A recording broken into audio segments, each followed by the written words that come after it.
QRL. Hi, John. Are you on? Yes, So you I are. have a confession to make. Oh, I'm We sorry. were talking about Catholicism this morning. I had my mic on standby last week, and it didn't really go through well. Sorry, everyone at home. But now it's on.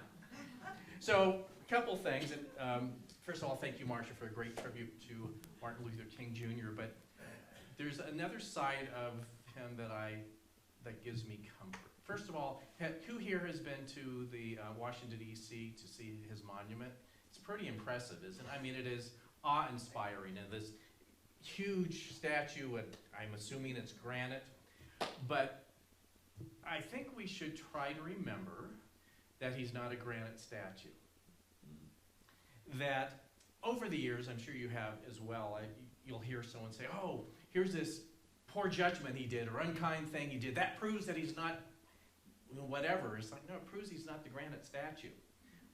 So it gives me great comfort in that all the mistakes or misjudgments I can make, that maybe I can make some good judgments as well. So as we commemorate him tomorrow, don't think of the granite statue. Think of him as just someone who had made some difficult choices that turned out for the good, and we can all do that as well. So I think bring it down to the human level that we can make different choices that change the world in small and large ways. He's not a granite statue. But if you haven't been, go to Washington, D.C. and see that. It is amazing. It is like... So now for something that has absolutely nothing to do with anything else. So I had an interesting dream last night. It has nothing to do with my talk subject.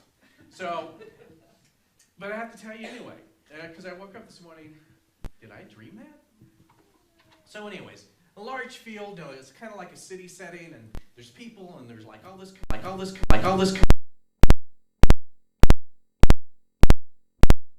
He's like growling, like getting ready to, do King Kong sort of things. And suddenly these two young women show up, and they're kind of young women, very athletic. He says, are you John? I said, yeah. He says, well, we were hired to run away from King Kong and get the stress and fear really going here. I said, okay, I don't remember hiring you. And like everyone's getting ready to do it. And then they said, she turned to her friend and says, did you really feel like running from King Kong today? And then King Kong says, I don't feel like chasing anybody. Why are we doing this?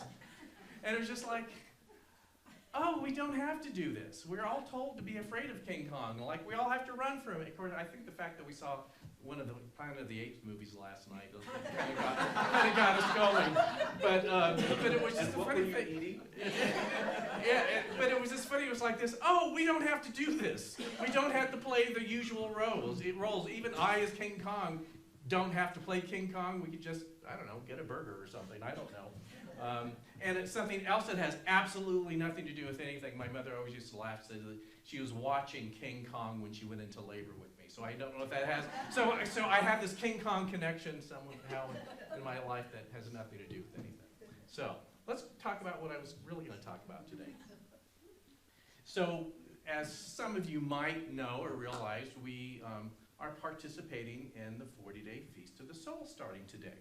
And we go through different cycles and periods of doing things, and we were really invested in it for a period of time. And I'll kind of remind some of you what it is.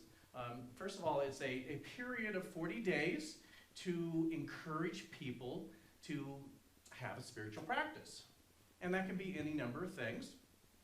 And the reason behind it, thinking that if you can challenge yourself to do almost anything for 40 days, you've created a new behavior. And if you're struggling with spiritual practice and saying, gosh, I would really like to meditate or pray or whatever that is, and it just like, I just can't do it, that this program gives you a support of doing it for 40 days. It was started by Valerie Scroney. She's one of our Far Off members. Valerie, if you ever watch us on Sunday, she's now in Florida, but she was in Haley for many years. Really a dynamo on organizing things, and there was all sorts of activities we did in the first few years of that. And even now, there's a website that there are online recorded meditations that you can go to 24 hours a day. And so this year, we started it this morning. Actually, we had our first Sunday in-person meditation since before pre-COVID, so it was kind of like a big moment. So when are you going to start? And then, well, maybe this would be a good day to start.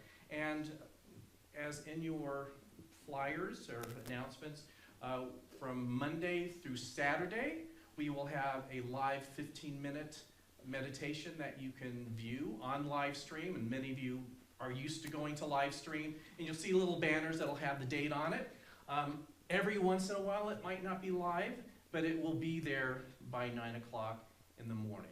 And it will be there later on as well. So if 9 o'clock you're just doing something else, you can return to it later on in the day. They'll be up there for a few days, and then we'll clear the slate and start for the next week and put up the banners for that. So my challenge is to you is to do it.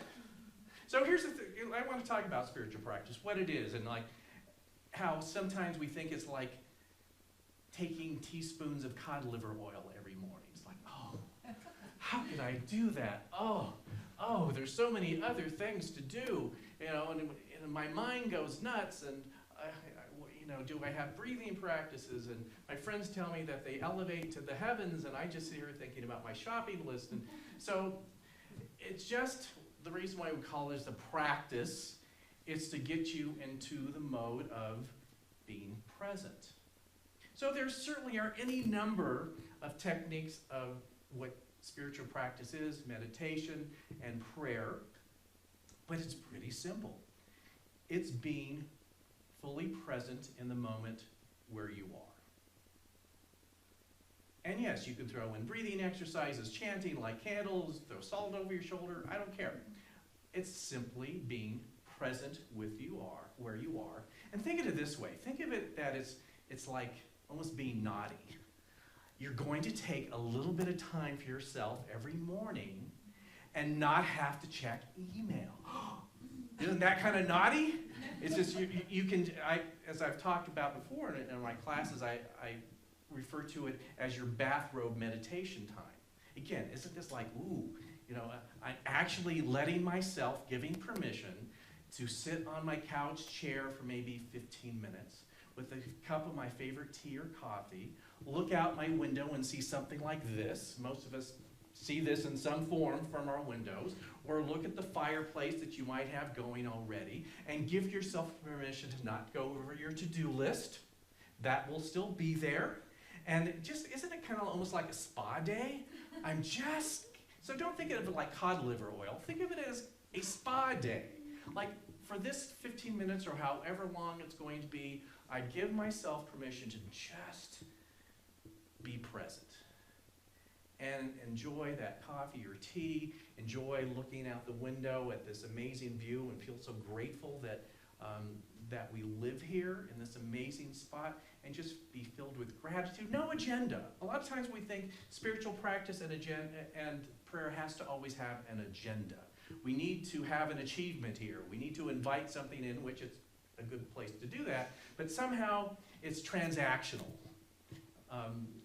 I would never think about doing spiritual practice or praying unless I need something. No, it's a luxury in a way. It's like, settle into it. Isn't that kind of amazing? You could, again, give yourself permission to just spend a few minutes of just being quiet on the couch and not have to look at email or TV or anything else. Just think of it that way. I mean, doesn't that sound kind of nice? If you're really in a busy day, don't you long for moments like that? That you think, if I could just get home early and just sit for a while. Do it. That's what spiritual practice is. Being fully present in a moment of conscious quiet. Turn off the phone. So think about it that way. And think about it so if you are not doing any sort of regular spiritual practice, in this 40-day period, challenge yourself to do it. And that's why, see if 40 days can start a habit. And of course, I always used to kind of giggle a little bit, and a few years ago we were doing lots of in-person meditations, not the live stream, and people were like, yeah, I'm going to make it every day, and they would, and on the 40th day says, well, I'm glad that's over, I don't have to do this anymore. It's like, well, that's not the point. It's like to create a new habit sort of thing. And if you are already doing some sort of spiritual practice, challenge yourself to up your game a little bit. a little bit longer, or if you miss days here or there, don't miss. Or if you're doing it every morning, take a little siesta break, meditation break of 5 or 10 minutes in the afternoon. Again, it's stopping and being present. That's what it is. You don't have to have like your little bag of tricks with a candle and incense and all that and be on the top of the mountain. Even though that could be nice. Just think wherever you are, you can just be present. So my invitation to you is to do that with us. Either do it with us on live stream or do it on your own. Anyway, that's just an invitation. And during the Sundays, during the winter feast, we will continue doing in the social hall from 8:30 to 9. And if it catches on again, we'll keep doing Sunday morning meditations again. You know, kind of this COVID-y kind of thing, like, what are we doing? Do we come? Do we come? So we're going to give it a shot. We're going to give it a trial. I don't like to say we're going to do this forever. We're going to give it a trial. See if you guys show up on Sunday mornings. See how that goes. So it's perfectly placed with the whole idea of what the consciousness of January is about. If you notice on your little bulletins, the theme for this month is boot and reboot. I think that's it. Basically, we usually often come into January with this idea of maybe it's time to rethink something that we're doing. Maybe it's time to commit ourselves to a different direction. Maybe it's time to take a completely different direction, or just reevaluate what you're doing and make some shifts and changes that on the outside don't look like anything, but significant shifts on the inside. And like I said last week, it's a great example that post-holiday, like last week you came in and all the decorations are gone. At first it's like, you know, where'd they go? But it creates this space, like, wow, there's space now. It was so full with trees and elves and elf shells and all those sort of things, and they're in the box. They're under the house. They're back where they belong, where they spend most of the time of the year, and suddenly we have all the space. And so metaphorically, we create this space and we can ask ourselves, what would we like to do with it? And so much more than saying a New Year's resolution or anything like that, to really go within and say, what would I like to invite into my experience? In my life, even if I don't have significant major goals at this point in my life, how could there be minor shifts to lead me in a direction where I feel a greater fullness with my life? So it doesn't have to be, yes, I'm going to start college this year, or yes, I'm going to start a new job. It can just be that you are settling into your life in a different way that, again, from the outside might not look that different. So it's a good time to contemplate that. But it's interesting, as I wrote in my blog this week, when we think of prayer or spiritual practice, we often think of it as asking for something and thinking that there is a someone that we have to ask it from. And there's any number of people or things that we've been taught to. First, pray to God, whatever that is. And often, at least I was raised with this idea that it's this actual separate entity that gives yeses and nos, favors, non-favors sort of thing, and that this is the judge and jury, and you put your request there. Some of us, they say, well, I pray to angels and spirit guides, and of course, if you're raised Catholic, there's saints in charge of different categories, and you really had to keep straight who was in charge of who. When you would send your prayers to, it's like, is this the one for a new sled? You know, I don't know. Is it Saint so-and-so, or do they forward those requests if you send it to the wrong saint? I always wondered that as a kid too. I'm sure they did. But first of all, when we're thinking of spiritual practice as well as prayer, to move away from the idea that we are having to ask something or someone outside of ourselves for something, and that they are the decision makers on whether to grant it. It doesn't quite work that way. Basically what we do, the way that we look at prayer in our philosophy here, is that you aren't, in a sense, asking for something. We are, in a sense, through spiritual practice, working to elevate our receptivity, elevate our state of consciousness, and even our energetic vibration, that we are the persons and beings that are able to accept that. That makes any sense. That anything that we could possibly want, in a sense, exists already, and our spiritual practice is really aligning with that. You know, it sounds kind of weird and woo-woo, but that's actually how it works. So, but when we're looking at this, you're thinking, well, what do I align to? How does this work? Do I align to the new car? Do I see myself as the new car or something like that? That's not what it is either. So, the way that prayer and spiritual practice works, and especially for me at this point in my life, it is no longer about thinking I need to ask for specific physical things in the world. Even though we do live in a physical world, and we all, in a sense, need things. We all needed vehicles to get here today, didn't we? So we can't say, oh, I'm not material, I don't need it. Nobody walked here today, did you? In a sense, that's how the physical world works. But at the same time, and we're thinking of shifting our lives in some way, either in minor or major significant ways, to think, well, what is it that I really would like to invite in my life? I mean, really. If you do need a new car, what does that represent?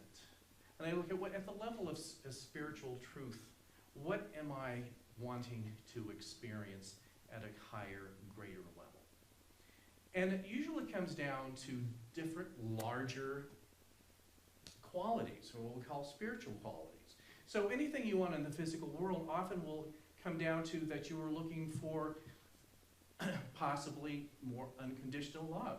You're looking for guidance and understanding on some level. You're looking for just a better support in your physical and emotional and spiritual life. So you're looking, so really, if there's anything that feels lacking in your life, it's like, yeah, I really need this thing, to think, what am I really looking for?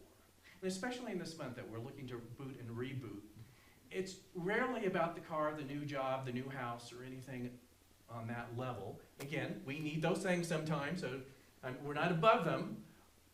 But if there's something that you're like, what is it you're really seeking? In a sense, and if you're getting that angst about something like that, and in fact, it's seeking you. It has already invited you to align with it on some level. And the invitation is through spiritual practice is to elevate to that point and allow it to come in the ways that it can come in. And it's very nonlinear. So it seems like, oh, how do I do this? So the thing to realize is that if you have something you're working with, chewing on, something you're trying to figure out, a conflict in your life in some way, to realize is that at the level that you are, I guess, let's say, chewing on it, you're most likely at that energy level not going to be able to come up with a real way to truly heal and transcend it. If we stay at that level of understanding, you probably, all of us, will come up with seems to be like solutions, but we'll end up not being real solutions, like, chasing your tail a little bit, like, well, I thought I got that covered, but it's not covered. That there really needs to be this willingness to say that this thing that I'm seeking exists in the universe in abundance, and what I really need to do is to connect to it as opposed to create it anew, if that makes sense. It's already there. So if you can think of anything on the level of spiritual consciousness that you want that represents, again, the car, the house, or whatever, it's there in its abundance, it's unlimited. We have to be the ones to somehow elevate to open up to that. And I was thinking of a really good example, at least for me this morning, of how when you stay at the level of what's troubling you, you just don't seem to get out of it. In fact, you can create more conflict because it's like, that's what you're creating. I'm at the level of conflict, and I think I'm trying to get a solution, but since I'm not elevating, I'm creating more permutations of the conflict, if that makes any sense. So let's go way, way, way back. When I was 17 and just started out on my own, and I was working at a restaurant, I'm just trying to finish high school. And obviously, my problem then was money. There was a lot of deeper other things, but let's be honest. We live in a physical world. I had a minimum wage job working in a restaurant, supporting myself, kind of. And so, like, what's the solution here? And you say, well, pray for money. Well, okay, and what does that mean? Or say, John, align to something else. I wouldn't even know what that was. Well, what does that mean? I'm bussing tables and waiting tables at this place for like practically nothing. I need more money. And so I'm thinking, well, how do I solve this? How to do this? And I was going into summer right before my senior year of high school, and thankfully my senior year was only going to be a half a year. I could finish early. And of course, my solution at that level was to get an additional minimum wage job. So I was working that summer like 70 to 80 hours a week. And on some level, it solved the problem in that, yes, I was making more money, and I was quasi kind of supporting myself. But even though I was 17 and as strong as I ever was, you can't do that forever, can you? You can't work washing dishes, waiting tables, and bussing tables for 78 hours a week as a long-term way of life. It's just not going to work out. But at that level of what I was thinking, that's all I knew how to do. It's like, John, how are you going to get out of this? Get another minimum wage job. It didn't like, anything beyond that was, I couldn't even, at that point, win the lottery. Yeah, I guess that's the only hope I have here is winning the lottery to get out of that. But then something started amazing to happen. I realized, even at 17, that this couldn't go on forever. That as I finished high school, that I needed to come up with a different kind of plan. And thankfully at that time, community colleges were still tuition free. And I'm also thankful that some states are going back to that model, because I can't tell you how that saved my life at that time. So I went, and not knowing what I want to do, and I always wanted to go to college. And so I get the catalog. Remember, when you go to college, get the catalog. It's got not only all the classes in there, it's like, okay, with this major, this is what you could do with this major kind of thing. And I kind of went thinking, well, I guess I'll start college kind of, but with no direction. But it was this amazing revelation to me that half of the catalog was for job training and vocational training programs that lasted anywhere from 1 to 2 years. It was amazing. I had no idea this thing existed. You could go to culinary school. You could go do a 2-year vocational nursing program. You could go study computer programming. You could learn how to reupholster furniture and get a job doing that. I mean, it was just like, it was blowing my mind, all the stuff that I never knew existed. And I didn't make a decision right away, but this catalog became like this inspirational idea book for me. It's like, you don't have to work 80 hours a week in a restaurant. Not that this is bad, but who can do it 80 hours a week for the rest of your life? It's like, there actually is something else that could happen. And in a sense, and I wasn't thinking at that level at that time, it was an elevation of a vibration, thinking that there are other possibilities that are within my reach here. And it was really exciting. And certainly at that level, as I'm looking at that, of course, the next thing is, how are you going to afford all this? Tuition was free, but there's supplies and this and that and the other. And you think, how in the world, I can't do this. But then I would open the idea book, and it was like, I could do this. I could do that. This is amazing. And as many of you have known, they had a cosmetology school, and I went and I learned how to cut people's hair. It was a 10-month course. And this gives you an insight to the 17-year-old boy's brain.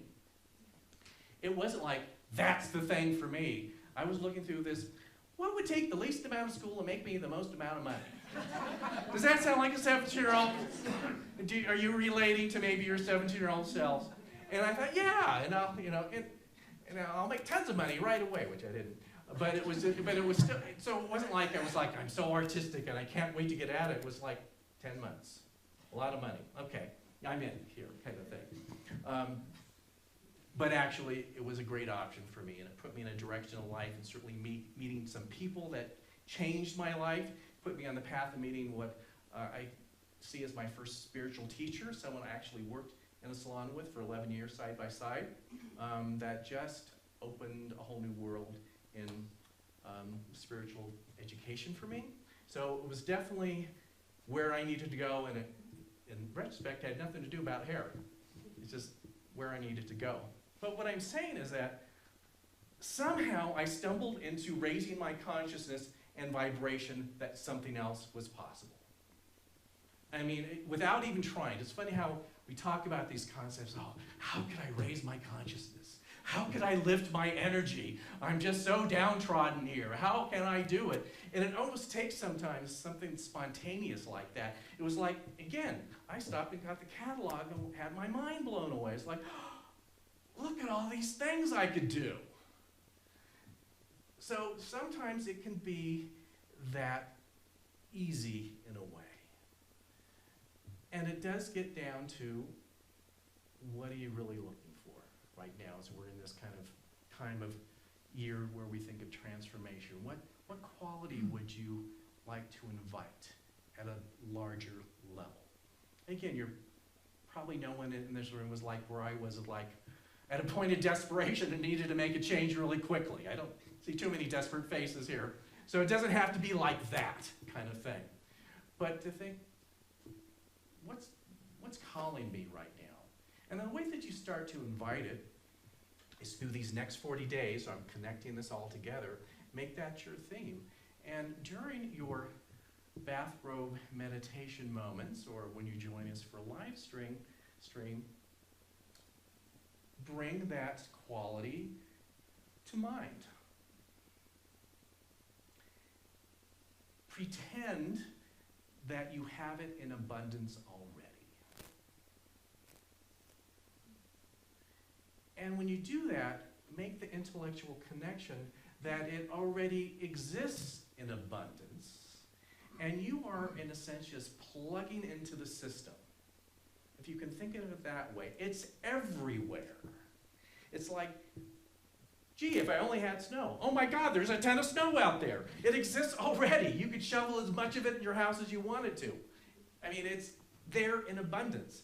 Anything else on the spiritual level, spiritual quality level, that you want to invite at a larger level in your life is there in abundance. So don't think, gee, where will I find love? Where will I find peace and understanding? It exists in abundance already, and your job is to just envision yourself being surrounded by this thing that is already there. It is just upping your vibration to notice, oh, it's there already. And even at first, if you don't feel anything, I don't guarantee that you do it for tomorrow for the first time, you're going to go like, just happened. Look, I'm here. I'm just radiating. My life is changing. It's not going to happen that way. It's much more subtle.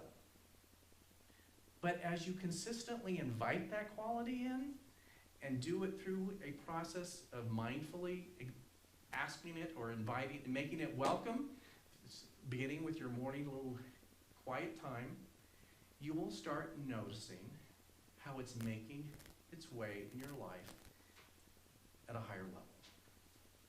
You will start to notice that the thing that got you on the road there, because I've got a little conflict, a little problem, a little thing, that suddenly solutions for those quote-unquote problems will start to show up without you even really working on them. Because you're inviting in the spiritual quality that represents that, if you understand that. So it's about the spiritual quality first. And the thing that needs to be done in the real world has a way of making its way. And yes, you have to do real work in the world too, but you focus on the quality first.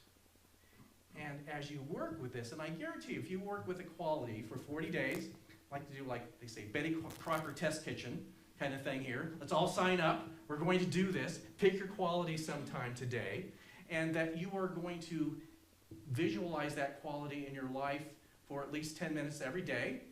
And just, like I said, cup of coffee, and we all need coffee, right? You know, just do it while you have your coffee, or tea, or whatever. Water with lemon in it, whatever your liquid is. And at the end of 40 days, I guarantee you that you will feel a sense of elevation and the presence of that quality at a greater level. It may for you just be something subtle. And often spiritual things are subtle. It's not like, kind of thing. It's usually subtle. You'll find the quality of your life is just shifted a bit. And you'll also find that your belief that it is possible will have elevated as well.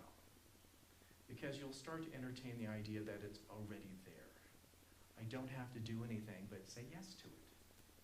So with that, I just want to close with a couple lines from Ernest Holmes that's on this topic. It says, "Let us convert prayer into conscious communion with the invisible, and faith into a dynamic use of spiritual power. Let us take the mist out of mysteries. Let us understand the one divine power has existed and has always interpreted itself to people by interpreting itself through them." So let's close our eyes for a moment, and I'm going to sneak in a little mini spiritual practice here. You won't even notice, I promise. What do you want to invite in right now? Don't make it an intellectual process. What could you use some more of? Unconditional love, a sense of peace, a sense of truth and understanding, a greater guidance in your life, any number of things. Let's just be quiet for a moment. What would you like to invite?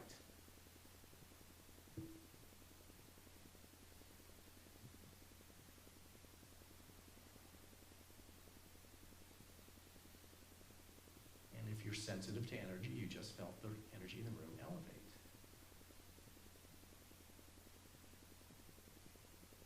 See that quality not as something you need to create, but something you have just had this epiphany moment that it is already here and in abundance. See yourself walking with it, through it, as it.